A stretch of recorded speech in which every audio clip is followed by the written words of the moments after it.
optimal minimal. At this altitude, I can run flat out for a half mile before my hands start shaking. Can I ask you a personal question? Now would seem an appropriate time. What if I did the opposite? I'm a cybernetic organism, living tissue over a metal endoskeleton.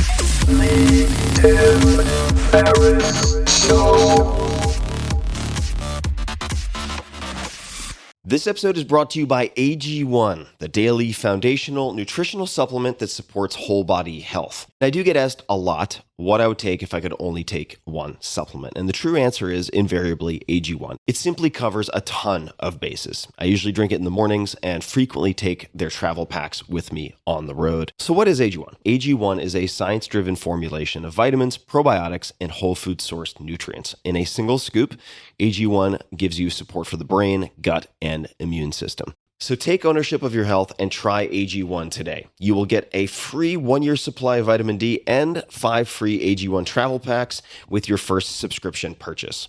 So learn more, check it out. Go to drinkag1.com/Tim. That's drinkag1, the number 1, drinkag1.com/Tim. Last time, drinkag1.com/Tim. Check it out. Hello, ladies and germs. This is Tim Ferriss, yet again running out the door to a flight. But I have such an exciting episode, I can barely contain myself. I might just wee myself on my way across the country. But I digress. Probably TMI. Let me answer just a couple questions. What is this podcast about? You long-term listeners might know. Long-term, long time, that it's about dissecting excellence, trying to tease apart what makes world-class performers so good at what they do, finding the tools and tactics that you can apply. And this episode features Maria Popova. I'm about to explain who she is, and if you don't know who she is, or if you are intimately familiar with who she is, you are in for a treat. First, I'll answer a question that a lot of people ask me, and that is, what are you reading? Well, what I'm reading right now is 2 books, comprised of 2 books. The first is William Goldman, Adventures in the Screen Trade. Goldman is the screenwriter behind such movies as The Princess Bride, one of my favorites of all time, and Butch Cassidy's The Sundance Kid. The second book is John Muir, Wilderness Essays. So very different, both very, very good and highly recommended. The Adventures in the Screen Trade is a little outdated with some of the contents because it's related to film and it was written in the 80s, but there are a lot of timeless principles and Goldman is just hilarious. But moving on, the guest, Maria Popova. Oh my goodness, where to start? She would describe herself as a reader-writer, interestingness hunter-gatherer, and curious mind at large. What does that mean? It'll all make sense in just a few seconds. While she's written for all sorts of amazing outlets like The Atlantic and The New York Times, I find her most amazing project to be brainpickings.org, and I'm not alone in this. Founded in 2006 as a weekly email that she sent out to 7 friends, coworkers really, very informal, Brain Pickings was eventually brought online, and now it gets more than 5 million readers per month. It is massive. Many of you ask, what blogs do you read often? What do you do online? Where do you spend most of your time? The answer is that I read very few sites consistently. I don't have that type of loyalty. But Brain Pickings is one of the few. It is a treasure trove. It is Maria's one-woman labor of love, her subjective lens on what matters. It's also an inquiry into how to live and what it means to lead a good life. This is what hooks me, of course, because she'll pull from excerpts and reading from the Stoics, my favorite Seneca, to Mark Twain, Oscar Wilde, and everyone in between.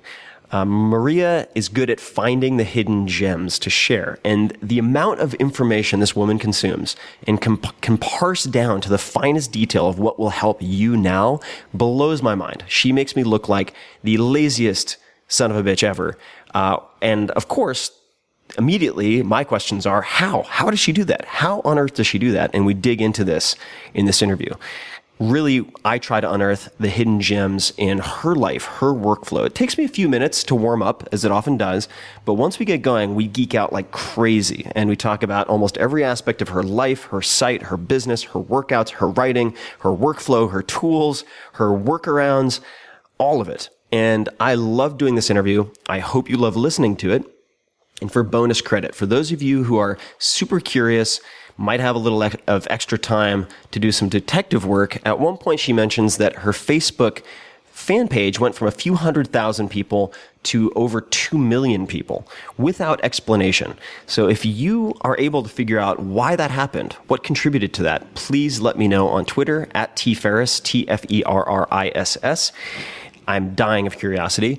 And always, or as always, I should say, the show notes, all of the links that we mentioned, the tools, etc., all of that can be found on the blog at 4hourworkweek.com/podcast, 4hourworkweek.com/podcast, all spelled out. So you don't need to scribble away furiously with notes, although you can. I will have pretty much everything that you will need right there in the show notes. So without further ado, please meet Maria Popova. Hello, ladies and gentlemen. This is Tim Ferriss, and welcome to another episode of The Tim Ferriss Show. I am extremely excited to have a fellow geek in arms, Maria Popova, on the line with me. Maria, how are you today? Very well. Thank you. Thank you for having me. And I appreciate your coaching on the last name. I wasn't sure if it was Popova or Popova. I have friends who, for instance, Naval Ravikant, who's a friend, it's actually Novel, but Americans can't really pull that off, so he goes for Naval. So I appreciate the coaching. And as a country of immigrants, we have a surprisingly hard time getting people's original names right? Absolutely. It's just the sort of anglicizing of such a crisol, like a melting pot of different cultures. And at the same time, I think it's a reflection of where I spend a lot of time, which is reading. And there are so many words, I've embarrassed myself on many occasions, that I've read dozens or even hundreds of times, especially in scientific literature, that I've never heard pronounced. Oh, yeah. I call this reader syndrome. As somebody who spends the majority of her waking hours reading, you run into that a lot, especially with sort of cultural icons, last names, first names that are spelled very differently than they're pronounced. It's kind of tragicomic when you actually find out how they're pronounced. No, exactly. Or it can be a real revelation. I remember when I was a young kid, I couldn't hit, let's say, democracy or aristocracy. I could only say, and I'd also read it, democracy, aristocracy. For whatever reason, I couldn't get the emphasis right. But coming back to the reading and someone who spends most of their waking hours reading, If someone asks you, and I'm sure occasionally it happens, what do you do? For those people listening who may not be familiar with you, but we'll start with the cocktail question. When someone asks you, what do you do? How do you answer that? Well, I've answered it differently over the years, in part because I think inhabiting our own identity is kind of a perpetual process. But right now, I would say I read and I write, in that order. And in between, I do some thinking and I think about how to live a meaningful life, basically. And if someone then were to go online, find your work, end up at Brain Pickings, and they're like, oh, this is quite interesting. And they kind of looked over their shoulder because they happen to be doing it on their iPhone at the party, and they're like, what is Brain Pickings? How do you typically describe that? It's just a record of that thinking, my personal, subjective, private thinking that takes place between my reading and the writing, and takes form in writing. A collection of very interesting things. And sometimes, how I sort of simply put it to folks. And Brain Pickings, for those people wondering, is one of the very few sites that I end up on constantly. And when people ask me, what blogs do you read? I'm embarrassed, in some cases kind of humiliated, to answer that I don't go really to many blogs consistently. And I think part of the reason is so many of them feel compelled to put out very, very timely, of the moment material that expires within a few hours. And I don't like the feeling of keeping up with the Joneses when the Joneses are just sort of churning out content. And I remember Kathy Sierra at one point told me that you should focus on just-in-time information, not just-in-case information, and which I thought was very astute and really sort of profound. But there are two sites that come to mind that I end up on quite a lot. Brain Pickings is one, and Sam Harris's blog is another. And I saw your review of his latest book, Waking Up. Well, not a review. I don't review books ever. I apologize. Okay, no, this is an annotated reading, if you will. Okay, so an annotated reading of, and I definitely want to dig into that annotated reading of Waking Up, which I found really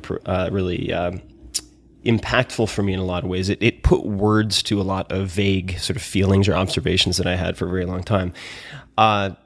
Talking about reviews, so I polled a number of my friends and my readers about different questions they would love to ask you. And a close friend of mine, Chris Saka, he came back with sort of what percentage of New York Times bestsellers can be attributed to your coverage. And I'd be curious to hear you answer that. And then there's sort of a follow-up. But you've built this incredible powerhouse of an outlet for your, whether it's creative musings or observations, and it has a huge influence on what people read. So if you were to sort of think of that, how would you answer that question? Well, first of all, you're very kind to put it that way, as is Chris, but I think one big caveat to all of that is that the majority of books that I read and write about are very old, out of print, things that are not competing for New York Times bestseller. In fact, I don't even know if I ever really, perhaps, I don't know if the books that I read have any overlap in the Venn diagram of things with the New York Times bestsellers.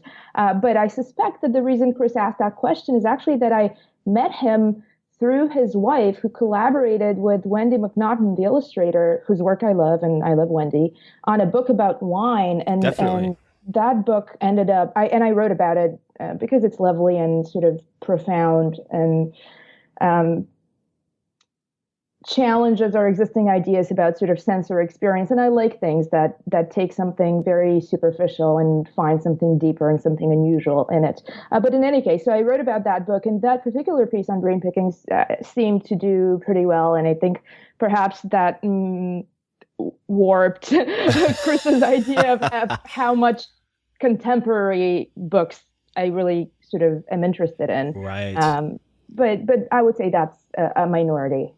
Right. And for those people wondering, it's the Essential Scratch and Sniff Guide to Becoming a Wine Expert, which was written along with, and the illustrations are wonderful. The Richard Betts is the sommelier who was part of that.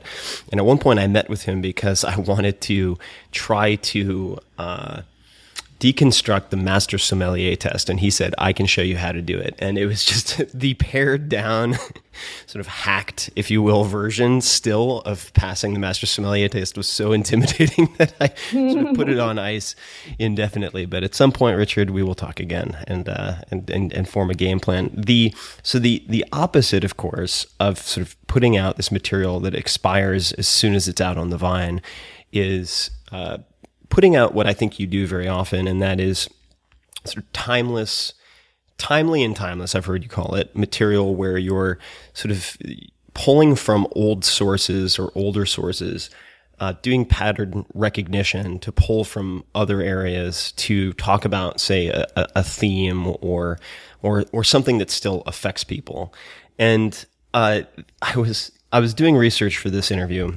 And we met briefly in New York at an event, and I've been a longtime fan of your work. And so I thought to myself, like, how much digging do I really need to do? And good God, you have such an absolute canon of work out there. It is astonishing. I mean, it is really... You're very kind. It's just the volume of time, really. It's been, I've been doing this for 8 years, coming up actually exactly a month from today. It'll be 8 years. Oh, really? So it's just the accumulation, And I'm fascinated by routine and schedule. And, I'm reading from, of course, not the always accurate, but generally a good place to start, Wikipedia. And, it says that Brain Pickings takes 400 plus hours of work per month, hundreds of pieces of content per day, 12 to 15 books per week that you're reading. how do you, and I know I'm asking a handful of questions that you've been asked before, but sometimes the answers change and evolve over They time. always do, and which is why I actually don't do interviews very frequently, because I find they sort of tend to kind of cast us as the static thing that just stays there, some sort of reference point, while we're really just a fluid process and we're constantly evolving. But in any case, No, definitely. So, go on. The so, answers do change. so the question that you've, I'm sure, been asked many times, but I'll ask again, is how do you choose the books? How do you find / choose the books that you read? This is a huge problem for me because my appetite for reading outstrips the time that I have. And so I end up actually, unfortunately, sometimes finding myself anxious because of the number of books I've taken on at any given point in time. So I'd be curious how you sort of vet the books that you read. Well, I guess it goes back to that question of, well, let me backtrack and just say that I write about a very wide array of disciplines and eras and sensibilities because that's what I think about. So anything from art and science to philosophy, psychology, history, design, poetry, you name it. But the common denominator for me is just this very simple question of, does this illuminate some aspect, big or small, of that grand question that I think we all tussle with every day, which is how to live well, how to live a good, meaningful, fulfilling life. Whether that's, Aristotle's views on happiness and government, or beautiful art from 12th century Japan, or Sam Harris's new book, anything. Got it. And I've read you citing Kurt Vonnegut before. Kurt Vonnegut's one of my favorite writers of all time. I know. I heard your semicolon quote. I think it was either the interview you did with Kevin Kelly or with Sam, but I actually have a counterpoint to the semicolon. Okay, no, question, but go on. So I brought up the semicolon quote partially as a sort of wink, wink, nod, ribbing to a friend of mine named John Romanello, who has a tattoo of a semicolon on his, I think it's his forearm. He loves, love type nerds. He loves semicolons. He also has a molecule of testosterone on the other arm. He's a fascinating guy. But the quote that I heard you cite that I wanted to dig into a bit was Kurt Vonnegut saying, "Write to please just one person." And so my question to you is, when you write, is that still the case? And if so, who is that person that you are writing for? It is very much the case. I still write for an audience of one, and that's myself. It's, like I said, it's just a record of my thought process, my way of just trying to navigate my way through the world and understand my place in it, understand how we relate to one another, how different pieces of the world relate to each other, and sort of create a pattern of meaning out of seemingly unrelated, meaningless information. And this sort of intersection of, or transmutation of information into wisdom, really, which is what learning to live is. It's about wisdom. And it's interesting too, because when I started Brain Pickings, like I said, almost 8 years ago, it started very much as a private record of my own curiosity, and I shared it with 7 coworkers that I had at the time, just as a little sort of email newsletter thing. And now to think that there are about 7 million people, strangers, reading it every month. That's amazing. It's kind of Congratulations, surreal. by the way. Thank you. And I'm not sort of number dropping for scale or anything like that, but just to try to articulate how surreal it feels to me that I still feel like I'm writing for one person, one very sort of, inward person. But there's also now the awareness that there are people looking on and interpreting and just relating to this pretty private act.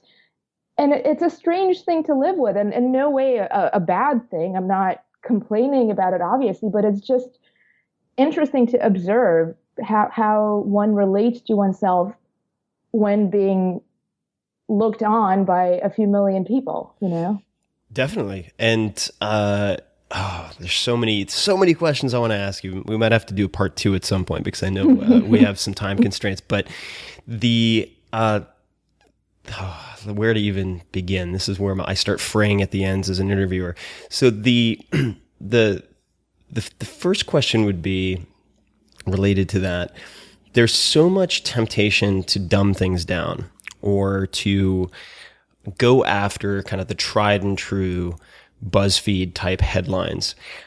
Do you ever contend with that temptation? And if so, how do you resist it? And this is part of the, how do you respond to the expectations of the crowd or the 7 million people looking on? And I feel this personally sometimes because I have a blog. It has, certainly by no means the number of monthly readers that you have. I'm somewhere between 1 and 2 million uniques a month usually.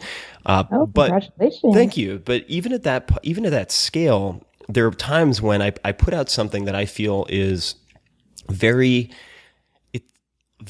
important, but on the dense side. And then sometimes it takes off, but sometimes it doesn't. And there's a lot of temptation when, for instance, I know you use social media quite a bit, and we'll get to that, where I look at, say, the retweets or the favorites on something that's kind of dense, and then I'm like, oh God, I should just do like the 7 tricks you can actually teach your cat, and get 500,000 retweets. Is that something that ever sort of crosses your mind, and do you ever feel that temptation? Well, it's interesting because I think anybody who thinks in public, which is what writing is, which is even what art is, it's some sort of putting a piece of oneself out into the world. Anybody who does that struggles with this really irreconcilable kind of tug of war between wanting to really stay true to one's experience, and being aware that as soon as it's out in the world, there's this notion of the other audience. And, Oscar Wilde, he very memorably said that a true artist takes no notice whatever of the public, and that the public are to him non-existent. And it's very easy to say, especially for somebody as Wilde, who was very prolific, very public, almost performative in his public presence. It's very easy to call this out as a kind of hypocrisy and say, well, you can't possibly not care about the audience given you make your living through it and sort of perform to it, right? But I think that's a pretty cynical interpretation. I think rather than hypocrisy, it's just this very human struggle to be seen and to be understood, which is why all art comes to be, because one human being wants to put something into the world and to be understood for what he or she stands for and who he or she is.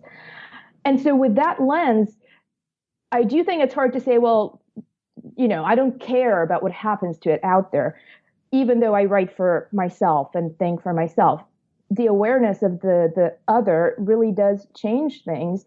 But I think perhaps Werner Herzog put it best. I just finished reading this kind of 600-page interview with him, essentially. It's a conversation that a journalist named Paul Cronin had with him over the course of 30 years. And in one passage, Herzog says something like, it's always been important for me to have my films reach an audience. I don't necessarily need to hear what those audience reactions are, just as long as they're out there, that the films are touching people in some way. And I feel very similarly. So with that in mind, I guess to answer your question rather circuitously, I don't feel, quote unquote, tempted to make listicles or to make anything that I feel compromises my experience of what I stand for. And in part, I think the beauty of the web is that it's a self-perfecting organism. But for as long as it's an ad-supported medium, the motive will be to perfect the commercial interest. So perfect the art of the BuzzFeed listicle, the endless slideshow, the infinitely paginated article, and not to perfect the human spirit of the reader or the writer, which is really what I'm interested in. Yeah, no, it's I think it's a very virtuous goal. I really admire your site and obviously the newsletter and all these other aspects of it for a lot of reasons. One of them is, I feel a very sort of kindred spirit with a lot of the decisions it seems you have made. So for instance, I mean, not doing the slideshows to rack up page views for some type of CPM advertising. That stuff drives me insane. So if it drives me insane, I assume it drives my readers insane. So I'm not going to do it. Or like you said, that's so wonderful that you do that, because I think so much of the cultural crap that is out there, not just on the internet, just in general, comes from people who fail to understand that they should be making the kind of stuff they want to exist. So if you're a writer, write the things you want to read. If you're an artist, paint the things you want to paint, you want to see painted. And I think the commercial aspect is really warping that. And one thing I really admire about your work in all of its permutations, from your books to, this podcast, the site, everything, is that there's just this sort of sense that you just want this to exist. It doesn't exist for any other reason than you want it to exist. And I think that's wonderful. Thank you. That means a lot to me. And coming back to the right to please just one person, it's, I think that it's related to that. So in a way, it's, put the things out into the world that you would want to consume yourself or experience yourself, number one. Secondly, just for those people who haven't heard this anecdote, when I was writing The 4-Hour Workweek, it was my first book. I still to this day find writing very challenging. And I wish I could say it's gotten easier over time, but for whatever reason, it seems not to have.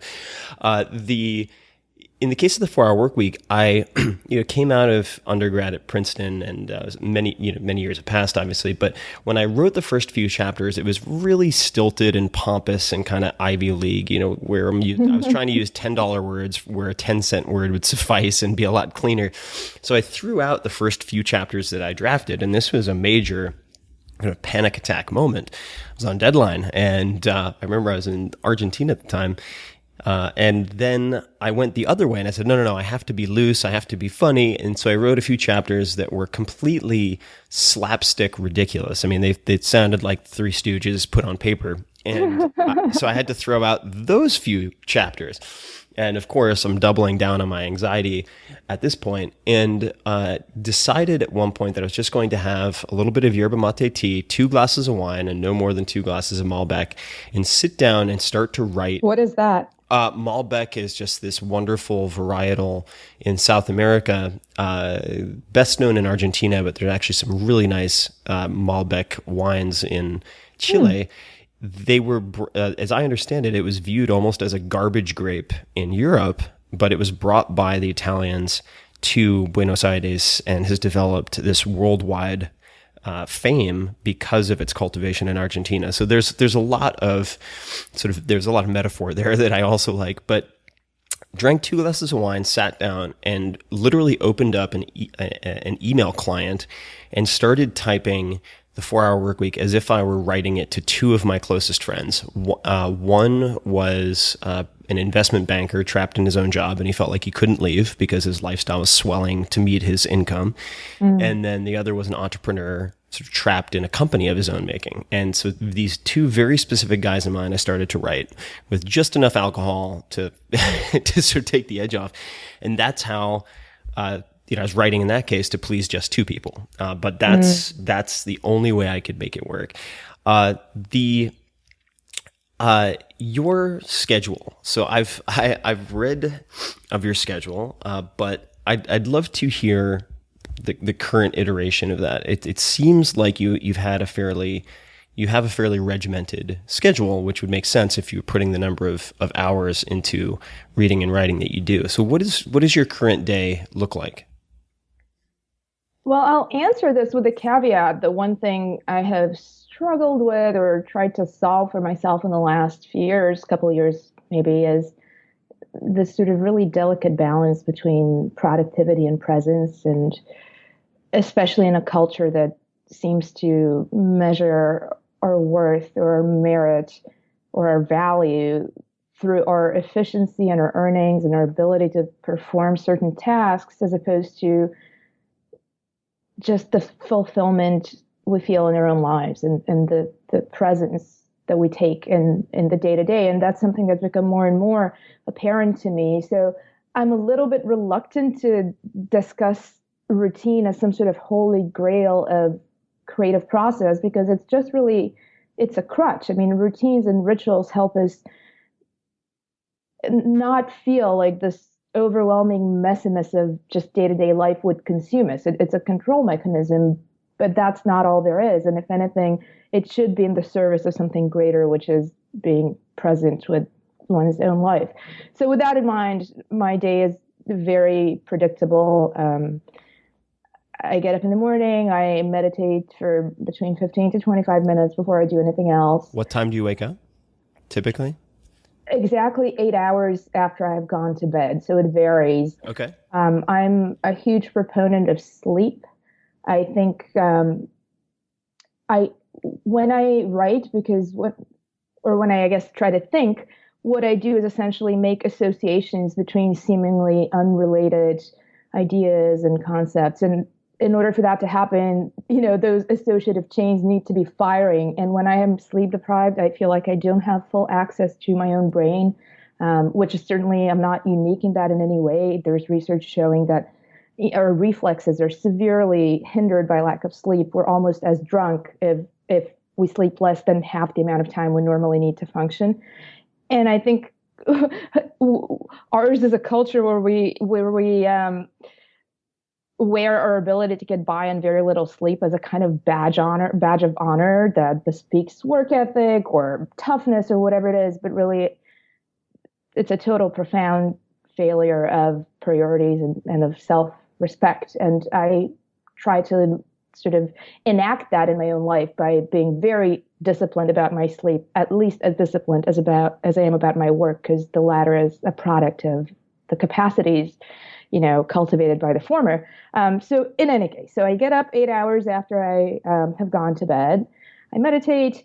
I go to the gym where I do most of my longer form reading. I get back home, I have breakfast, and I start writing. I usually write between 2 and 3 articles a day, and one of them tends to be longer. And when I write, I need uninterrupted time. So I try to get the longer one done earlier on in the day when I feel much more alert. So I don't look at email or anything really external to the material I'm dealing with, which does require quite a bit of research usually. So it's not like I can cut myself off from the internet or from other books, but I don't have people disruptions, I guess. So anything social. And then I take a short break. I'm a believer in sort of pacing, creating a sort of rhythm where you do very intense focused work for an extended period, and then you take a short break and then cycle back, and then I deal with any sort of admin stuff like emails and just taking care of errands and whatnot. And I resume writing, and I write my other article or articles through the evening. I try to have some private time just later in the day, either with friends or with my partner, or just, time that is unburdened by deliberate thought, although you can never unburden yourself from thought in general. And then usually later at night, I either do some more reading or some more writing, or a combination of the two. Got it. And so a number of follow-up questions. What type of meditation do you practice currently? Just guided Vipassana, very, very basic. There's a woman named Tara Brach who, she's a mindfulness practitioner. How do you spell her last name? Brach. Got it. She's based out of DC, and she was trained as a cognitive psychologist, then did decades of Buddhist training and lived in an ashram, and now she teaches mindfulness, but with a very secular lens. So she records her classes, and she has a podcast, which is how I came to know her. And every week she does a 1 hour lecture on sort of the philosophies and cognitive behavioral, wisdom of the ages. And then she does a guided meditation. So I use her meditations, and she has changed my life perhaps more profoundly than anybody in my life. So I Wow. highly, highly recommend her. Tara Brock. Brock, yes. And all her podcast is free. She has 2 books out too. She's really wonderful. Very Awesome. generous person. I will have to check that out. And so you're listening. Then you have earbuds in when you're listening to audio while you meditate. Yes. Got it. And it's interestingly, I mean, she puts one out every week, but I've been using the exact same one from the summer of 2010. It's just one that I like and feel familiar with, and it sort of helps me get into the rhythm. So every day I listen to the exact same Summer meditation. 2010. How does that start? How would people recognize it? How does the audio I think start the off? title it sounds cheesy, but it is not cheesy. I think it's called Smile Meditation. And I'm sure she has repeated it in various forms through the years in other recordings. It just happens to be the one that I, have on. And on my broken 3G iPhone without any internet or cell service, which I just use as an iPod, and that's on it. Awesome. That's a great answer. God, I love digging into the specifics. So when you go to the gym then to work out, are you still using an elliptical for that, or are you are? Yes. Okay. I do sprint high intensity intervals on the elliptical. And are for cardio, and I do a lot of weights and body weight stuff too. You do? All right. But when you're reading, is that on the elliptical? Yes. And what type of device, if any, are you using for that reading? Well, I prefer electronic, so I use the Kindle app on the iPad or any PDF viewer because I read a lot of archival stuff. But the challenge, of course, is that because I read so many older books that are out of print, let alone having digital versions, that's not always possible. In case it's rarely possible unless I'm writing about something fairly new. And so in that case, I just go there with my big tome and my sticky notes and pens and Sharpies and various annotation analog devices, and I just do that. Cool. All right. So that leads perfectly into the next question, which is, what does your note-taking system look like? And how do you take notes? So for instance, you're really good at using excerpts or quotations, pull quotes. And I found myself asking as I was reading this, like, how are you gathering all of this so that you can use it later? So what does your note-taking system look like when you in the case of digital and in the case of hard copy? So with digital, it's very simple. I just highlight passages and I write myself little notes underneath each that have acronyms that I use frequently for certain topics or shorthand that I have developed for myself. But reading is really, or understanding really, which is what reading should be a conduit to, is a form of pattern recognition. So when you read a whole book, you kind of walk away with certain takeaways that are thematically linked, and they don't usually occur, sequentially. So it's not like you walk away with one insight from the first chapter, one insight from the second chapter. It's just sort of this pattern of the writer's thoughts that permeate the entire narrative of the book. And so, especially if you read as a writer, so somebody who not only needs to walk away with that, but ideally wants to record what those patterns and themes are, that sort of reading is very different.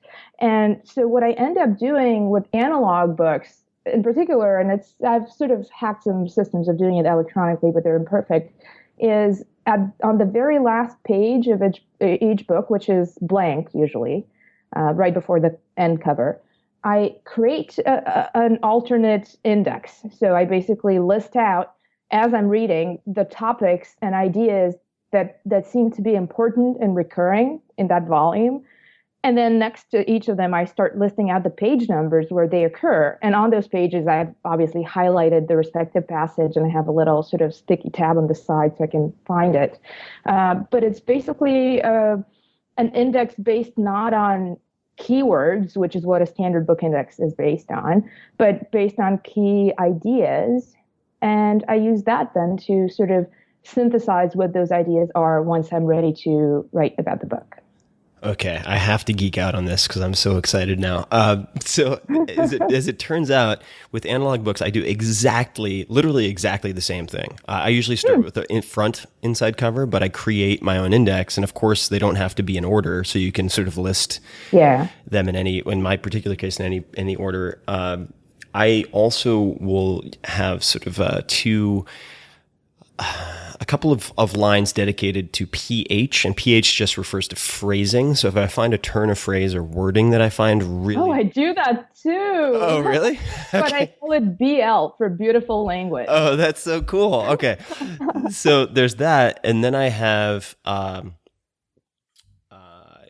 like Q or Q, if they're quotes. So for instance, many books will have quotes attributed to other people, or just header quotes in some cases. And so I'll have quotes. I'll just write that out, and then colon, and then I'll list all the page numbers for that particular sort of category that I'm collecting. In the case of quotes, so for when you're gathering this, you mentioned acronyms and shorthand. So besides beautiful language, what are some of the other acronyms that you use? Oh, they wouldn't make sense. They're just very private. It's like too long to get into what they stand for. They're just completely my own system. Is there one other example that you just if you could indulge me? One that is, I guess, not so much about the contents of that passage as about its purpose is LJ, which is, I have a little sort of labor of love side project called Literary Jukebox, right? Sure. I've seen it. It's awesome. Oh, thank you. But yeah, so I do these pairings of passages from literature with a thematically matched song. And so sometimes as I'm reading a book, I would come across a passage that I think would be great for that, and maybe a song comes to mind. And so I would put LJ next to it. But I want to go back to what you said about the external quotes, I guess, the author quoting another work. Mm-hmm. I think those are actually really important. And that goes back to your question about how I find what to read. And I mark those types of things. So for the annotations that are specific to that particular book, all of my sticky tab notes are on the side of the pages. But when there's an external quote, something referencing another work, I put a tab at the very top with the letter F, which stands for find, if I am not familiar with the work, or just no letter if I just want to flag a quote from something else that I know of. And I think that's actually very important because the phenomenon itself, not my annotations of it, because literature is really, and I say this all the time, it is the original internet. So all of those references and citations and allusions, even, they're essentially hyperlinks that author placed to another work. And that way, if you follow those, you go into this magnificent rabbit hole where you start out with something that you're already enjoying and liking, but follow these tangential references to other works that perhaps you would not have come across that way, directly. And in a way, it's a way to push oneself out of the filter bubble in a very incremental way. And I've often found amazing older books that were, 5 or 6 hyperlink references removed from something I was reading, which led me to something else, which led me to something else, which led me to this great other thing. So I think that's kind of a beautiful practice. Yeah, it's the serendipity of it is so beautiful when it works out. And I'll give a confession. This is really embarrassing, but since no one's listening, I came across Seneca. So Seneca the Younger, who's had probably more impact on my life than any other writer. Originally, because I was perusing a number of anthologies on minimalism and simplicity, and Seneca kept on popping up. Quote Seneca, and because it was always one word, like Madonna, or, and this is going to be really embarrassing, or like Sitting Bull. I assumed that Seneca was a Native American elder of some type for probably a good Really, actually. I assumed he was a Native American elder for probably a good year or two before I realized he was a Roman. And I was like, man, Ferris, you got to do your homework, pal. Like, you got to dig in. And then at that point is when I really sort of jumped off the cliff into a lot of his writings, which I still to this day revisit on an almost I monthly just basis. revisited his The Shortness of Life. Oh, so good. So which good. is perhaps the best manifesto, and I hate this modern word, sort of buzzword, but I use it intentionally. So the best manifesto for our current struggle with this very notion of, productivity versus presence, and how much are we really mistaking the doing for the being, and it's amazing that somebody wrote this millennia ago, before there was internet, before there was the things we call distractions today, and yet he writes about the exact same things, just in a different form. Yeah. The exact same things. And the way that, if I'm trying to use Seneca as a gateway drug into philosophy, I won't use the P word, first of all, with most people, because philosophy smacks of, I think it calls to mind for a lot of people the sort of haughty, pompous college student in Goodwill Hunting in the bar scene who's like reciting, Shakespeare without giving any type of See, credit. I completely disagree. I agree with the notion that those are its connotations today and people have a resistance, but I think that's all the more reason to use it heavily and to use it intelligently and to reclaim it and to get people to understand that philosophy, whatever form it takes, is the only way to figure out how to live. Yeah. Everything else that we take away from anything is a set of philosophies, essentially. I agree. No, I totally agree. So, but I usually, if I'm going to lead people there, I try to lure them in with Seneca, because I think he's very easy to read compared to a lot of, say, at least the Stoics, or that's actually not even fair, compared to a lot of philosophers who have been translated from Greek. Most of his writing, I believe, was translated from Latin, which tends to be just an easier jump from English. So it's very easy to read. And what I tell people is, start off with some of his letters, and you'll find that you could just as easily replace these Roman names like Lucilius and so on with like Bob and Jane, or pick your contemporary name if of choice, and they're all as relevant now as they were then. So I'm going to come back to the sort of performance versus presence, which I think of oftentimes as the sort of achievement versus appreciation split or balance, or maybe neither. But before we get there, I want to put a bow on the note taking with your electronic note taking. So you're using the Kindle app, you're taking highlights. Where do you go from there? Are there any other, what is the sort of workflow look like from there? And are there any particular types of software or apps or anything like that you use often? I mean, honestly, I feel like that problem has not been solved at all in any kind of practical way. So the way that I do it is basically a bunch of hacks using existing technologies. But I don't think, or perhaps I'm just unaware, but I don't think there's anybody designing tools today for people who do serious heavy reading. There just isn't anything that I know. And so what I do is I highlight in the Kindle app on the iPad, and then Amazon has this function that you can basically see your Kindle notes and highlights on the desktop, on your computer. I go to those, I copy them from that page, and I paste them into an Evernote file, to sort of just have all of my notes on a specific book in one place.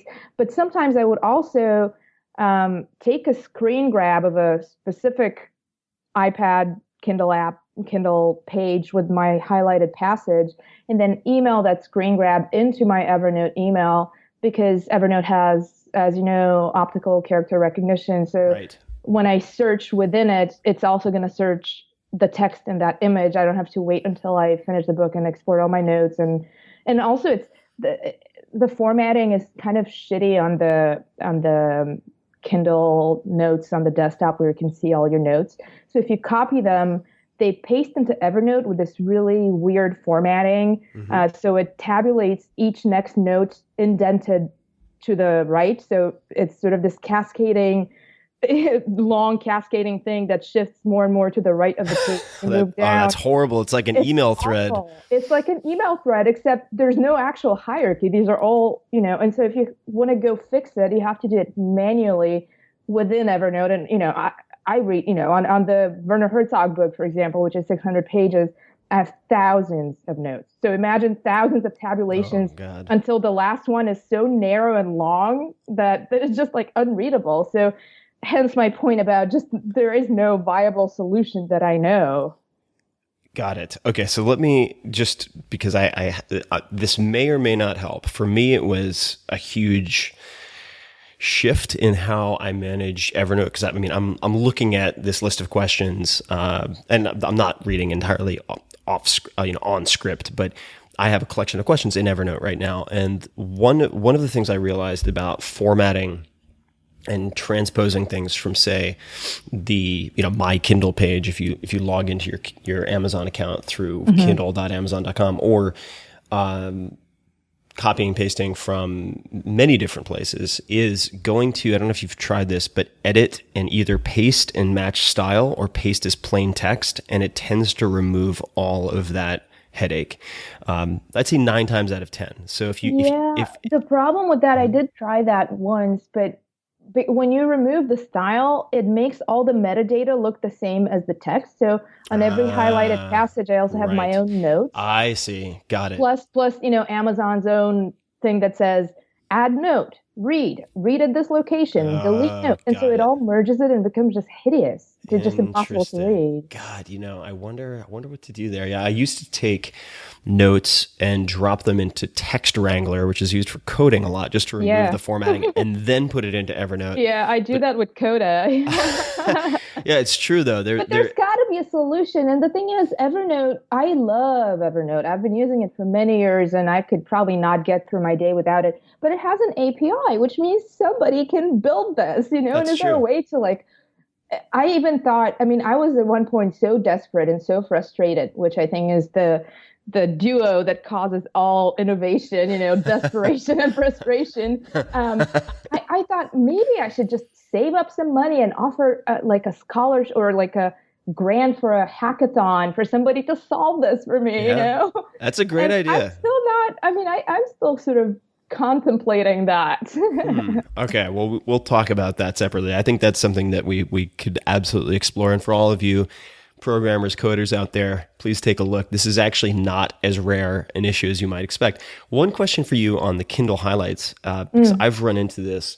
You mentioned the Werner Herzog book and having thousands of highlights.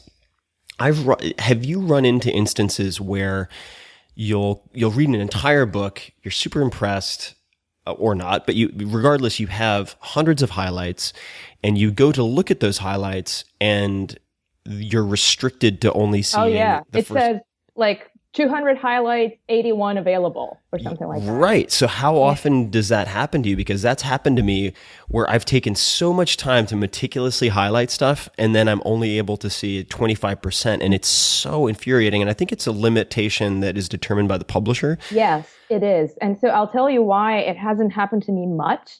It happens to me occasionally, but that's a DRM thing, digital, for listeners who don't like acronyms, digital rights management thing that is fairly new. So that is the case with more recently published books. Right. But if you read, the digitized version of, say, Alan Watts that was published originally 40 years ago, there's no such problem unless the publisher now is reclaiming rights and doing a whole new thing. But because I read so much less out of sort of newly published material, I don't run into it often. But, there is a way to very laboriously, deal with it, which is you can still open that passage in your Kindle app on desktop, so Kindle for Mac for me, and it will let you highlight and copy those passages.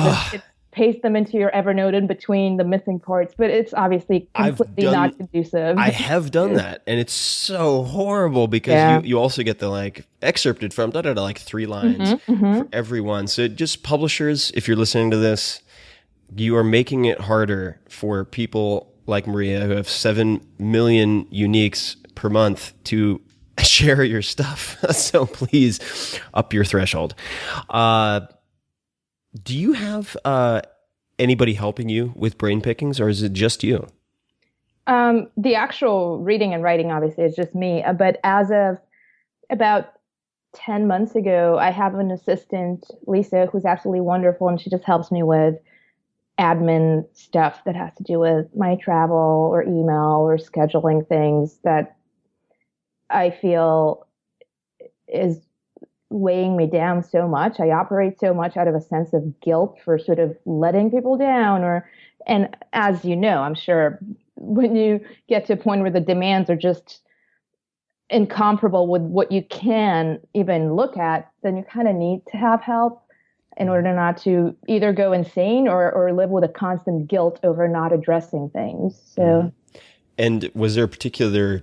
Oh, and I also have a copy editor, this wonderful older lady I hired to do my proofreading. She's great.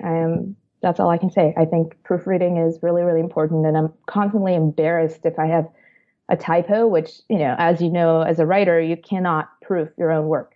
Your brain just does not see the errors that were made in the first place, or the majority of them. And people are kind of merciless. They think somehow that a typo makes you lazy, or I don't even know. There's no kind of compassion for the humanity that produces something as human as a typo, right? Despite how mechanical the term itself seems, which is sort of ironic. But in any case, so yes, I have my assistant for admin and my copy editor for just proofing. And what platform is Brain Pickings on at the moment? What's the technology behind it? I know that I've heard you mention WordPress before. Is it still on WordPress? It is on WordPress. I was going to make a joke about how the technology is called corpus callosum, but the actual technology is right. Yeah. That was a very, very Sam Harris friendly joke. So when you're working with, say, your copy editor, do you give your copy editor admin access to WordPress and she'll go in, proofread it, and then schedule or publish? What's the process? No, it's a very, again, super sort of hacked together process, which is every night I email her the articles from the preview page on WordPress. I just copy that and paste it into a body email, and I send it to her, and then she sends me the corrections via email. Got it. I mean, like I said, she's not very, I would say, tech savvy. I mean, I'm sure she's a wonderful learner, so I'm sure she would totally learn how to do it if I gave her admin access. But between that and the fact that I write in HTML, so I really don't like the WYSIWYG. I hate it, actually. I think it's just easier to do it via email, because then she can like highlight the word, and sometimes she would make suggestions that are more stylistic, and I would like to have the final say in those, because very often I want to keep it the way that I have it, because Sure. that's just my voice. So I find email works just fine. Got it. Okay, no, I'm always fascinated because I will use, well, when I was hosting WordPress elsewhere, I'm also on WordPress, I would use the Share a Draft plugin to share drafts with people. I'm now on WordPress VIP, which has a sharing function where people can leave feedback in a sidebar that runs alongside the article itself, which is pretty cool. Oh, that's cool. I should look into that. I think that's what I have too, the WordPress VIP, the WordPress hosted WordPress. Yeah, so I don't even know what that function is. So I'm kind of, I mean, for somebody who writes on the web, I don't really, I sometimes only learn about things through friends. I think, that's how I learned about a lot of this stuff. And the other option that I've used quite a lot is, and as much as I hate Word, and I really do, I love the track changes feature, and I just find it more user friendly for a lot of folks than having them use something that's cloud based like Google Docs, just because I operate so much offline to try to get anything done. And yeah, I mean, that's what a lot of people suggest and what Kai, my proofreader, actually asked originally. But I do not own Microsoft products on principle, and I'm not going to just don't deal with it. Got it. Okay, no, that makes sense. And your assistant, what was the sort of defining moment, the straw that broke the camel's back, when you were like, you know what? Like, what was the day where you're just like, fucking enough of this? Like, I need to get somebody stat. I mean, when did you actually make the decision? It wasn't so much that I made the decision as the decision was very strongly, lovingly, but strongly sort of pushed on me by my partner, who one day said, you are using so much time on things that are just so menial, and you should not. And because I was really stressing to a point of just driving myself crazy. And I think a lot of it has to do with the fact that I always have been very independent. I, moved away from my parents' house when I was 18, paid my way through school, lived always by myself. And I just had this Emerson-like, sense of self-sufficiency and self-reliance that to a point of pathology where it was to my own detriment. And the notion of outsourcing felt to me on some level almost like an admission of weakness. Sure. Yeah. It's ridiculous. I think that's true for a lot of people, though. Yeah. I know. And it's the strange thing, the disorienting thing is that I think we intellectually know that's not the case, that it's actually a lot of strength to be able to delegate and to sort of divvy up control according to a hierarchy of priorities. But on some sort of psycho-emotional level, it is just death to consider that you cannot do something on your own anymore. And of course, I mean, it's interesting in terms of how brain pickings evolved, which has always been very organic. So the sort of 8-year thing that has happened, it went from being a little newsletter that contained 5 links, no text, like 5 links to 5 things that I found very interesting. And then it went to sort of 5 links with a little paragraph about why this thing is interesting and important. And then it was, not a little paragraph, but a little like 1-page piece. And then it became not 5 things every Friday, but 3 things every day of the week, pretty long form in the thousands of words, And I foolishly and naively thought that I could just have the same sort of operational framework despite the enormous swelling of just the volume of the writing. And that's unreasonable. It's completely unreasonable. So at one point last fall, as the sort of 7th birthday of Brain Pickings was approaching, my partner was just like, please, like, consider. And yeah. Oh, I'm sorry. I didn't mean to cut you off. I'm always curious to ask, how did you find the assistant that you ended up with? Well, she's wonderful. She's a professional sort of personal assistant that's had this type of job for about 20 years. Mm-hmm. She's just a wonderfully warm and just generous person, but also has such doggedness about things and just work ethic. It's unbelievable. And you always have the sense that she's looking out for your best interest and in the most magnanimous kind of way towards you, but also the most warmly no bullshit way outwardly towards the world demanding things from you. And having this buffer, it's really, really great. Yeah. And how did you track her down? How did the two of you get connected? Just a recommendation. She's been working for somebody who's a very trusted, dear person for a long time. So now she works for both of us. And did that person reach out to you? Did you reach out to her? I'm always curious about the specifics, because the way that I found one of my first assistants, and we worked together for many years, was anytime I had a really fantastic interaction with someone's assistant, I would say, hey, I know this is off topic, but you've been awesome to deal with. Do you have, a twin brother, twin sister, somebody who does what you do as well as you do it that you could recommend to me, because I need some help. And I just did that over and over again. And eventually one of them said, well, actually I work for multiple clients, so we could talk about it. And that's how we ended up working together. But what was the... The introduction was made by the person. So I had met her, Lisa, my assistant, I'd met her just socially many times before. And so eventually when the time came for me to consider, she just, we set up a meeting, we talked, and she was really into it, and she'd been reading Brain Pickings, and I made sure it wouldn't be too much on her plate, because she's also, she's superwoman. Lisa's superwoman. She is the mother of 2 kids, one of whom is now her first year in high school, and the other one his first year in college. So she has that on her plate too. And but she's very, like I said, very dogged, very sort of dedicated, and she was like, I can do it, and I'd like to do it. And I was like, great, let's roll. Onward. So with your assistant, if you were to do an 80-20 analysis of the 20% of tasks that take up 80% of her time, what are the types? What would those look like? What is the vast majority of her time spent on? So,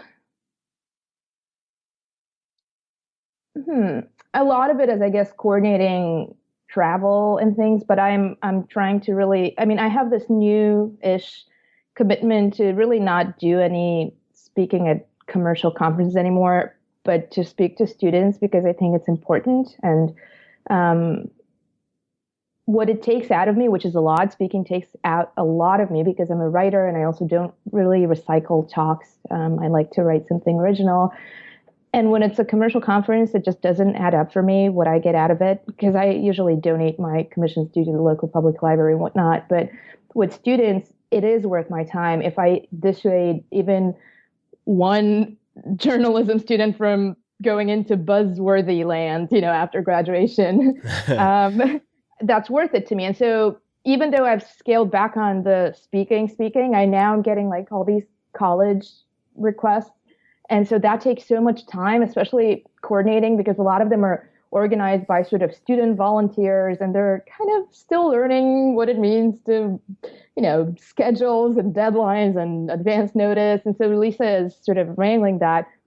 And another big part, and I should also mention that the evolution of what I've been able to delegate has sort of organically happened. Originally, I just really didn't know what to give her. I felt like I had to do all of it because I didn't know how to explain it to her to do. But she's a great learner, and I'm learning to delegate more.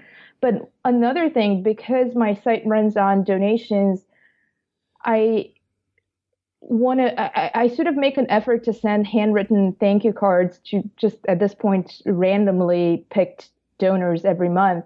And so I have her sort of export those names and emails for me, and just give me, just prepare envelopes and all those types of things, so that I could not spend too much time on the actual admin of the mailing. Mm-hmm. And do you communicate exclusively via email, or do you use other types of software? Oh, email and text. Email and text. So no project management software at this point, no sort of Basecamp or Asana or anything like that. No, I don't. That would make me feel like I'm some sort of commercial organization. I still have so much resistance to the fact that I even have to deal with these things. Right. No, back to the Oscar Wilde hypocrisy about audience, or the humanity, I guess, of the tension. A couple of quick ones. So the first is, when you lift, do you tend to have the same workout? What does your weightlifting look like? It's changed a lot. In the last year and a half, I've prioritized body weight stuff heavily, no pun intended. Mm-hmm. That was actually total inadvertent. This how we think in language. That's so funny. But I prioritize body weight stuff. And so I do pull-ups, push-ups, and that sort of thing. It also depends on where I do my workout. My building has a sort of gym, like one of those residential gyms. But I also have a membership at a larger, probably, I think, the best gym in New York. I love it. But I'm only there a few days a week. So it just depends on where I do it and what I do. And if you had to pick one besides the elliptical, if you had to pick one body weight exercise to hold you over, let's say you were traveling for a few months, you can only pick one body weight exercise, what would it be? Well, it would be pull-up, but you can't always find a place to do it. So I just do usually elevated push-ups. So my feet on a bench or bed or some like a step or something, and just push-ups.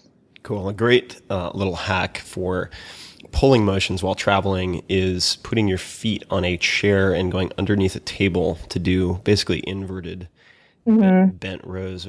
You know what's actually very helpful for traveling is Plyometrics. Plyometrics, and TRX is actually quite handy. There's a system. For some reason, it just not my thing. Can't get into it. Yeah. It doesn't. The thing is, here's the thing. So if I am forced by circumstances to do a workout that is not my preference, I very much like to be able to do something else while doing it, such as listening to podcasts, which is what I do while I do weights at the gym anyway. And there are certain types of movements that it's just a hassle to have the headphones, and it's just like not great. That's true. So I actually carry a weighted jump rope with me when I travel in case there's nowhere to do sprints, which is my plan B for cardio. And then plan C is just jumping, skipping rope. Yeah. You're intense. I love it. I remember I wanted to, every time I meet, and this is so silly, but I was so obsessed with Bulgarian Olympic weightlifters for a very long time that whenever I meet Bulgarians or people who at any point have lived in Bulgaria, I want to talk about Olympic weightlifting, but it's not. I know nothing about them. I didn't exactly. do the weight stuff when I was living in Bulgaria. No, exactly. It's kind of like, like, oh, you're from Switzerland. Let me talk to you about the guys in the Ricola commercial. They're like, no, we don't talk about that stuff. Or worse yet, is that guy your cousin? Yeah, right.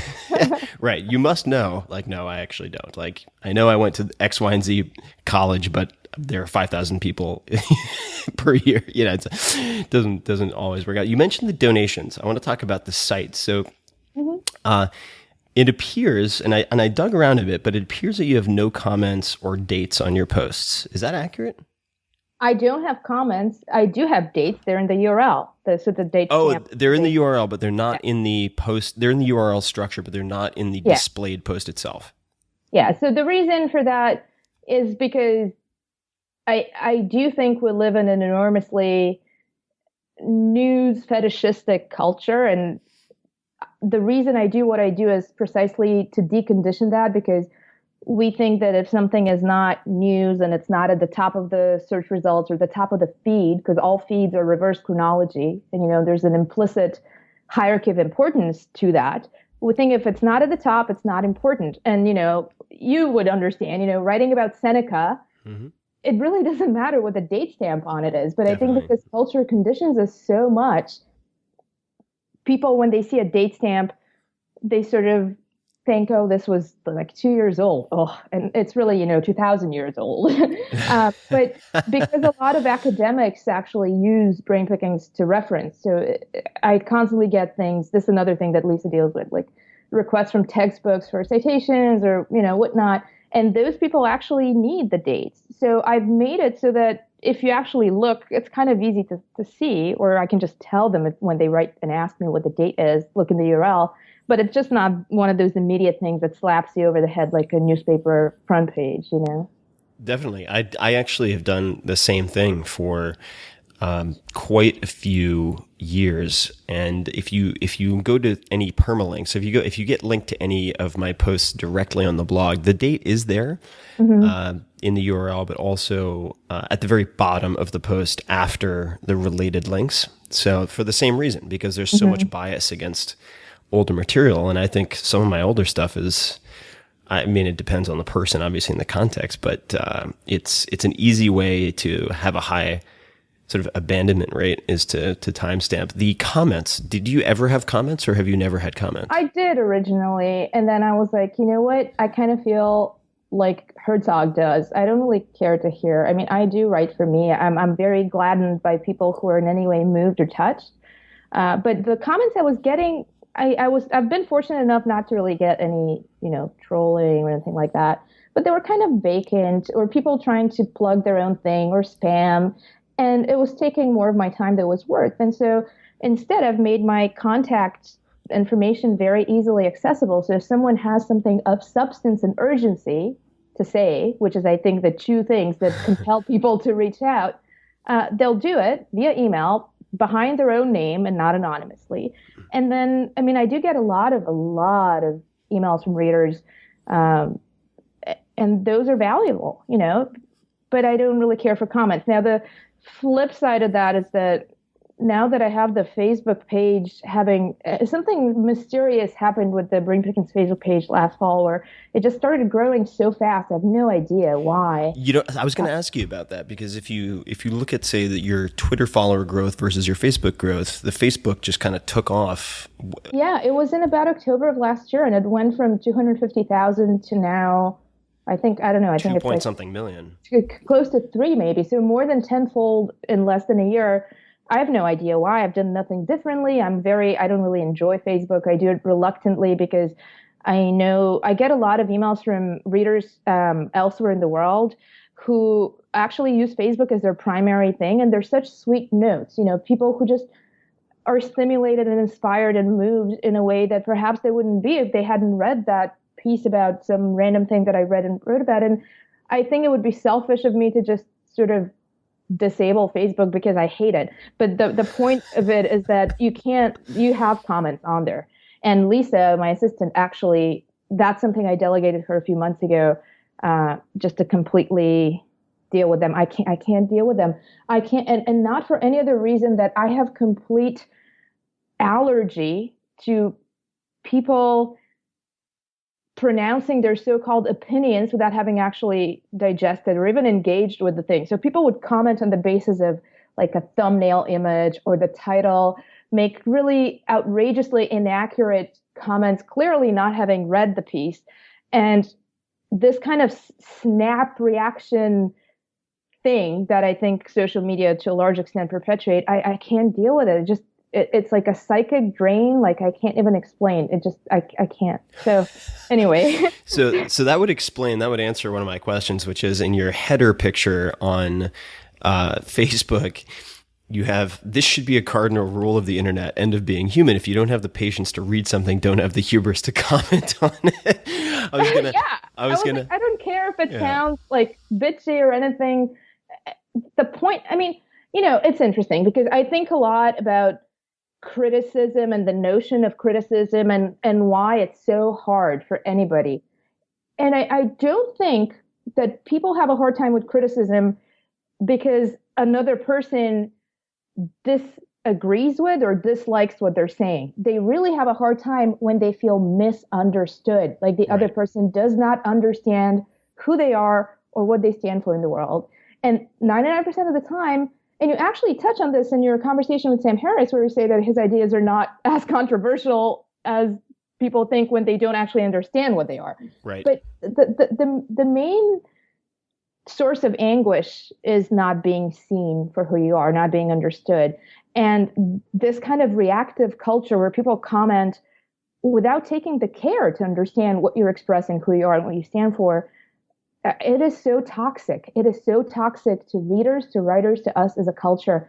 And I just don't know how to get around it other than just having instructed Lisa to be just merciless about banning people and deleting comments that are just not, there's no humanity, there's no patience, there's no thinking in them. So, I mean, anybody who writes online, I think, feels similarly that this is kind of my home. And if Definitely. People come and be idiots in it, then they're not welcome there. So yeah, no, I actually use the exact same analogy. I say, look, especially on my blog, I view the comments as my living room. And if you come into my house for the first time and get raging drunk and like put your feet up on my table with your shoes on, you're not going to be invited back. You're gone, So is your assistant's job as it relates to Facebook then primarily culling the herd and just removing the idiots, or does she have what are other instructions, if any? Are there things that she passes to you? Are there things that she responds to? No, I don't really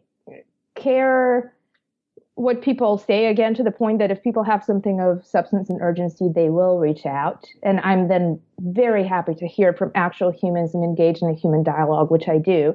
But I really care about, the comments on Facebook. I just don't want them depressing me when I go on the page, because I put my own things Sure. on there. Lisa doesn't put the actual postings. And I also don't want them creating a culture that is antithetical to the very reason why I do what I do, which is a kind of faith in the human spirit. I mean, that's where I come from. I am a cautious one sometimes, but an optimist about the so-called human condition. And anybody who craps on that without having even given a chance to the thoughts that speak to those ideals, which is what my articles are a record of, then I will want them gone, Yeah. And so her instructions are just, ban people who are offensive to others sort of in a vicious way, as opposed to just having rational discourse of disagreement. Ban people who are ignorant and have not read the thing and have some very scandalous, or not even scandalous, sort of contrarian, sensationalist take on it, clearly not understanding the nuance, because, a culture of news is, I say often, a culture without nuance. And so that's basically it. Help me stay sane when I look at them. That's her task. Just not make me lose my mind over just exasperation with people's impatience. No, and I really respect that, because another reason that I read Brain Pickings as opposed to other sites, and I feel comfortable going there, is that I feel it is sort of a stronghold of positivity and optimism in a lot of respects. So kudos. Thank you. The email. Actually, before we get to email, I've read that you schedule your Twitter and Facebook, which would make sense because you're prolific. If that's still the case, what do you use to schedule that social media? I use Buffer for Twitter, and I use just my hands for Facebook. Yeah. But again, this goes back to the same inner struggle of, I do want to be reading and writing for myself. So why do I have the compulsion to put so much of it out there? And I self-flagellate over that, because on some level it does seem like a form of hypocrisy. But then I do think about the people that email me from India and Pakistan and South Africa and Korea and wherever, that actually that's how they connect. And I think if I'm putting in the amount of time that I do into what I do, even if I do it for myself, I might as well just harness that time anyway if it benefits somebody else's journey, And so I do it because of that mostly. Definitely. And I think that while it's fine to write for yourself, if you keep the value of what you write to yourself when it could benefit a lot of other people, then I think that's actually, it could be viewed as a selfish act, right? So I think that there's, particularly when you're curating in the way that you do, and you're saving people thousands of hours of searching by distilling a lot of these concepts. Well, I would argue that the benefit, the value is not even, what I do is kind of the antithesis of search. It's a discovery of things that ideally one would not have come across within the usual parameters of one's filter bubble, right? So sort of a lot of the people that I hear from, for example, just this week, to use the Seneca example, actually just this week, I heard from this guy who was an IT person, trained as a physicist, ended up doing IT, and said the Seneca, the shortness of life piece, really put everything in perspective. I've never really read philosophy, never been interested in it, never looked for it, but it just cut in the middle of what I'm struggling with right now in my own life, and it's kind of, it gives you pause to hear that from people. Definitely. Agreed. On email, if you go to your contact page, you recommend emailcharter.org. And I'm very curious to hear if people actually follow the email charter.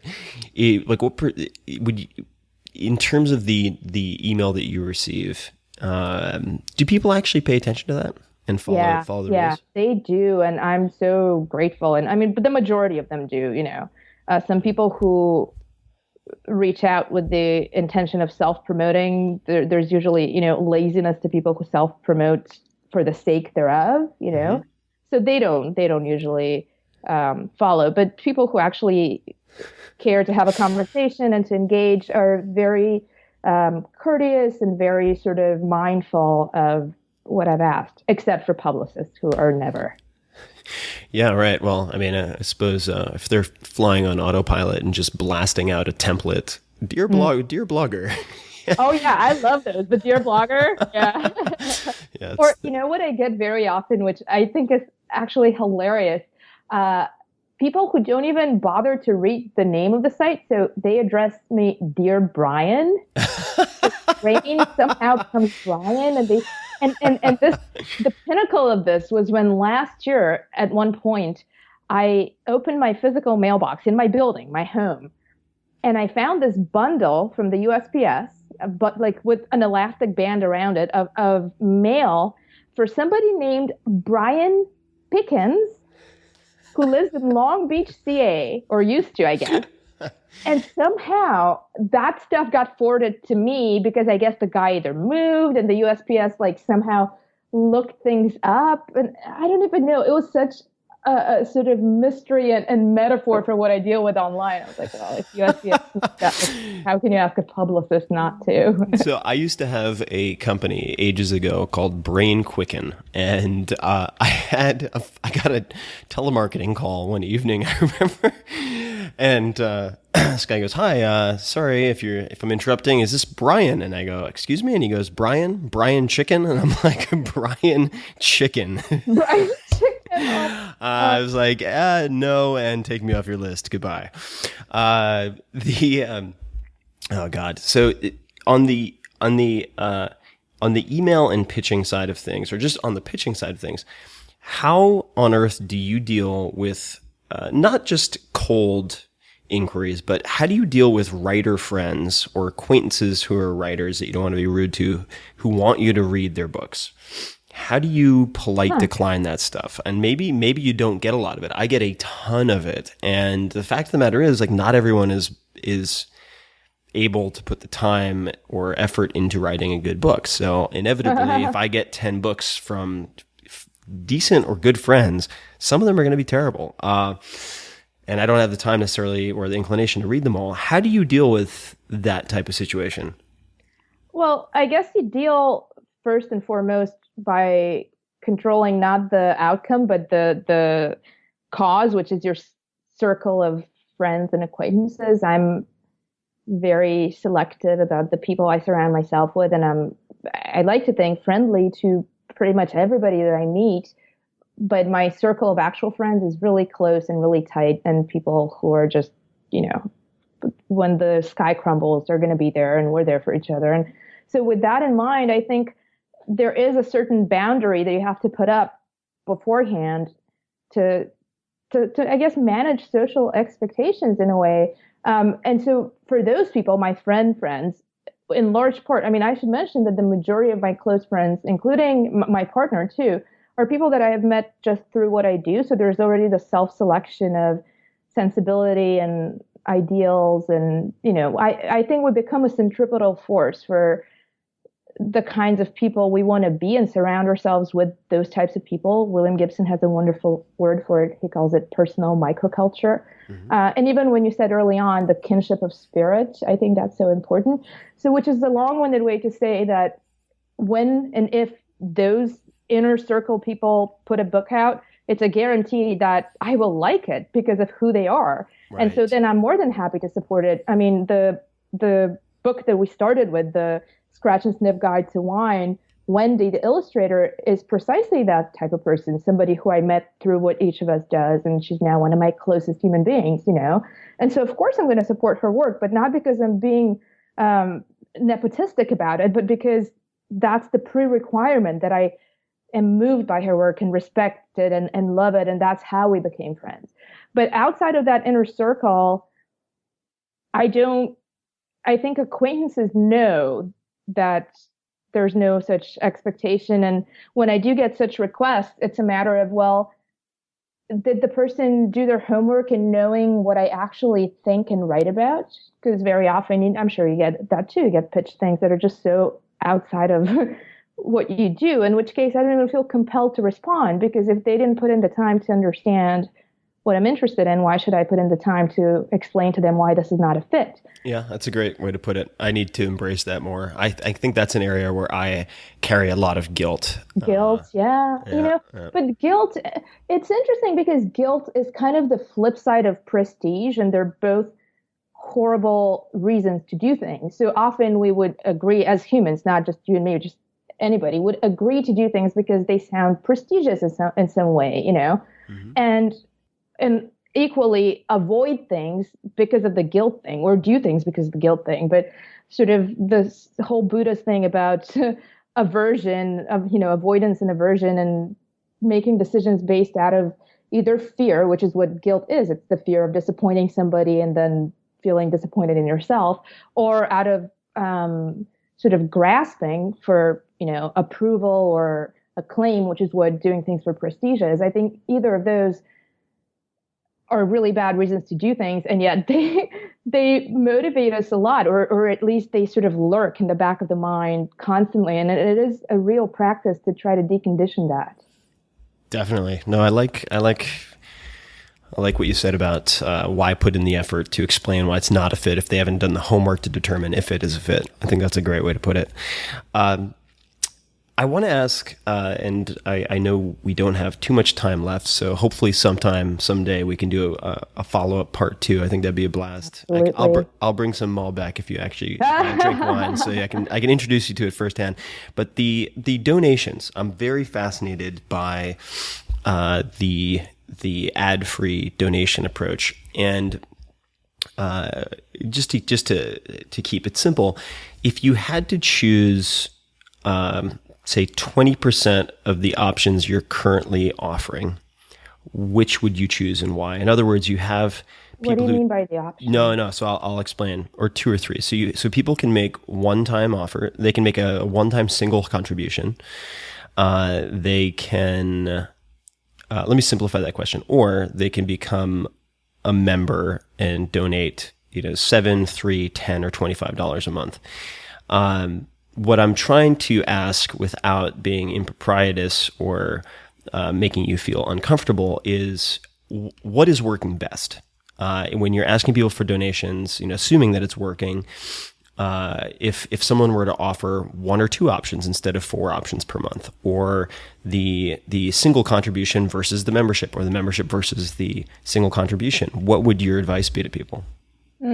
Well, I will preface this with the caveat that I use PayPal for donations, and I can't for the life of me figure out how to actually look at the data and get any sort of real reason. All of it is so antiquated, their export tools and such, and I'm not that interested. I would siphon, days into looking into it. So I can tell you sort of my intuitive interpretation of it. Yeah, great. And by the way, the only reason these options are as they are is also the reason why I don't have an ad-supported site, which is I just asked myself, what would I like to read as a reader? Well, I would like an ad-free site. And how would I like to support that? Well, I'd like to have a few options, just because I don't want to, be sort of confined to something. And so I just pulled it out of the hat, basically, with these tiers. And I've just left them on since I put them on. They seem to work, whatever. And originally, my sense was that the one-time donations accounted for much more, but I'd never actually analyzed it, because I think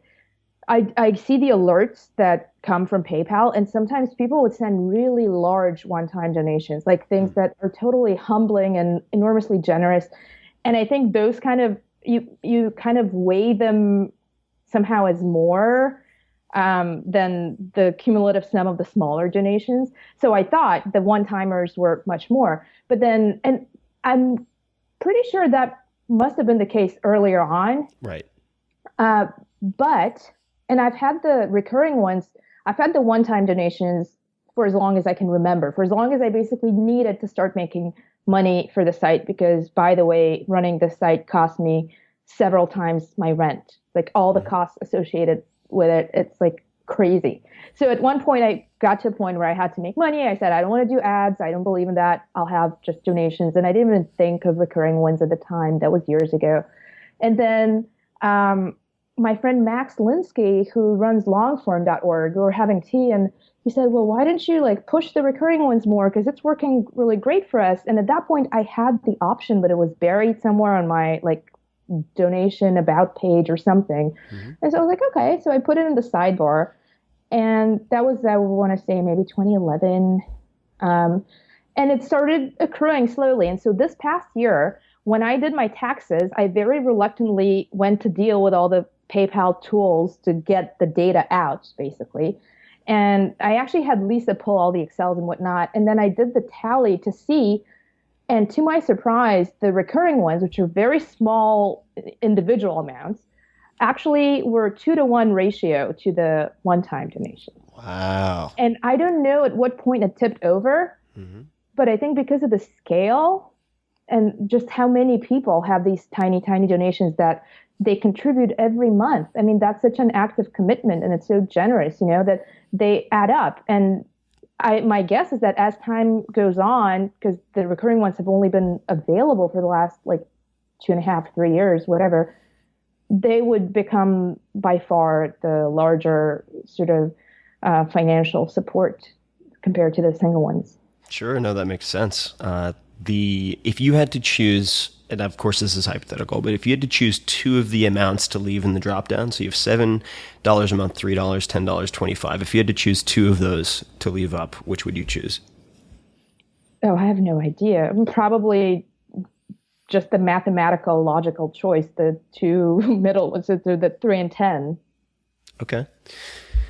Cool. No, just very curious about this kind of thing. I think you've approached the blog in a very authentic way with the content, and I can't emphasize strongly enough what you just said, which is you base what you do on what you would like or dislike as a reader. In the case of something with text, it doesn't have to be super complicated. It doesn't have to be doing tons of analytics for months before you make a decision. Just ask yourself, would this annoy the shit out of me? If so, don't do it. Would I love this? If so, try it out. And every decision too has been that way. And actually, in the last couple years, I've been getting really annoyed. I mean, Brain Pickings is a pretty sort of lo-fi site, as you can see. It just very super simple, basic. But I've been getting annoyed that it doesn't load very well on my iPhone when I want to look at something or pull something up to reference, or iPad. And my friend Scott Belsky, who runs Behance, he's a great guy, and he's been sort of a very generous donor, just supporting. And, and one time he pulls me aside. That was like, I think in February or March. And he's like, you know how much I love Brain Pickings, but like the site sucks.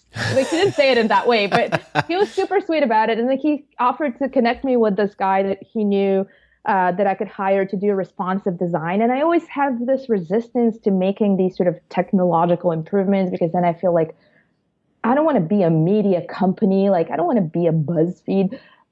But at the end of the day, I, as a reader and as a sort of engager with that experience, was being annoyed by it myself. So now I'm in the middle of releasing like a simple responsive site that is actually easy to read on your phone. And so, yeah, it's despair and so frustration prevail again in innovation. Yeah, it's so worth it. It took me, it only took me 7 years to get a mobile version of the site ready to go, which I just launched a month or two ago. So better late than never, I suppose. Well, Maria, this has been a blast. I really appreciate you taking the time. If someone were to want to explore Brain Pickings, what are a few articles you might suggest that they start with, or a few posts? Well, since we talked about it so much, the Seneca piece about the shortness of life, it's a fairly short piece. There's a piece I did a couple of years ago, which was it was not about a specific book, just sort of things that I've been thinking about for a long time, this disconnect between purpose and prestige and why we do things. And I forget what it's called. I think it's called How to Do What You Love, or some other how to find your purpose and do what you love. And it was sort of an assemblage of thoughts on that from various sources as well as my own. And perhaps most of all, a piece that I wrote last fall as on the seventh birthday, really, of the site, which was about 7 things that I learned in those 7 years of reading, writing, and living. Which is a great article, and I didn't want to replicate everything in here, so I sort of bobbed and weaved around some of these subjects a little bit, but just to reiterate something that you mentioned, and that's doing nothing for prestige or status or money or approval alone. And I just want to quote Paul Graham here, which you included, which is, prestige is like a powerful magnet that warps even your beliefs about what you enjoy. It causes you to work not on what you like, but what you'd like to like, which I think is so astute. And in closing, is there any... And also, I should just interject and say, any Alan Watts piece, not because my writing about it is so great or it's not coming from a place of check me out, it's coming from a place of check him out. Alan Watts has changed my life. I've written about him quite a bit, so I highly recommend any of those articles. Cool. All right. Brainpickings.org is the site, guys. Check it out. Maria, any parting advice for this episode, this portion of our conversation before we check out? Any advice to the people listening out there? Thoughts, parting comments? No advice per se, just I guess a comment and a hope, which is that thank you so much, not just for having me, but for having this show and for doing everything that you do. And I really hope we have more people who operate out of such a place of just, I guess, for lack of a better word, idealism and conviction. And thank you for setting an example that way. Well, that means a lot coming from you, and I think you're a tremendous force for good out there in the world. So I hope people check out your work. I hope you continue to do what you're doing. I hope you continue to add repetitions to your pull-ups, and we will talk again soon. Thank you so much for being on the show. Thank you, Tim.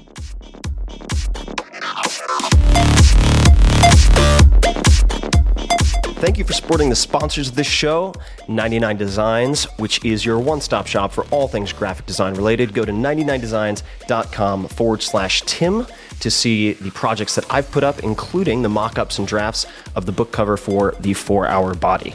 Ex Officio and I go way back, exofficio.com/Tim. You can see the clothing that I've used for traveling through 20 plus countries, including the underwear. By the way, that's about half of my underwear drawer right now.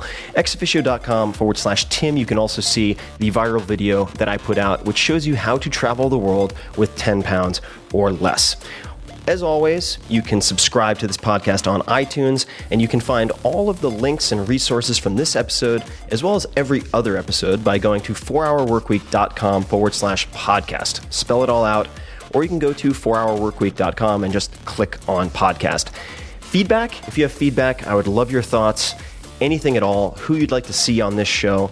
Ping me on Twitter @tferriss, that's twitter.com/TFERRISS, or on Facebook at facebook.com/Tim Ferriss with 2 R's and 2 S's. And until next time, thank you for listening.